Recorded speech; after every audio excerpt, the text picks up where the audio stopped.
Give katumbas sa mga words na yun. No? Simulan mo, Stel. Anong word nakuha mo? Money. Money. Yes! Thank you, Lord! Bakit man? Ano yung regalo sa mo? Oh, at si Chip and Dale.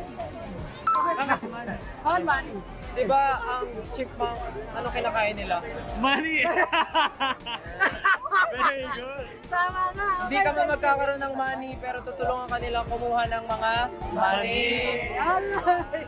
Perfect. Thank you, Sel.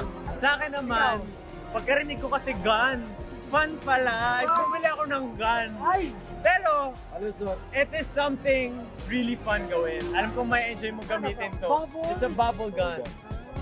Okay, thank you. At syempre, sa akin naman sabi mo rest. Napakahirap naman ng rest. Kahit tayo, kahit ako walang rest. So, binigyan kita ng...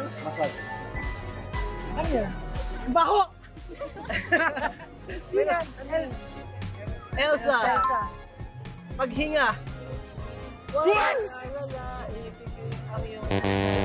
Okay, next. Sa akin naman, nabili ako ng cup para may Pablo. Para sa'yo pala. Perfect! Yeah. Kasi alam ko mahilig siya mag-cup. Tapos nakalagay dito, hero. Kaya ano ba yung nabiurot mo? Ha? Gift. Gift. So, bigyan ko lang siya ng gift. Wala lang. Gift na lang. Mali! Ha? Anyway, ang sabi ko, give. Kasi on my birthday, I want to give back. So, I'll give it to you. Wala Yeah. sila, isa, apat lang yun. May apat lang kami. Ano regalo mo sa sarili mo? Look, Ano isa na wala? masaya naman tayo. Ito na yung regalo. Yeah! Ano masabi mo? Masasabi ko, thank you!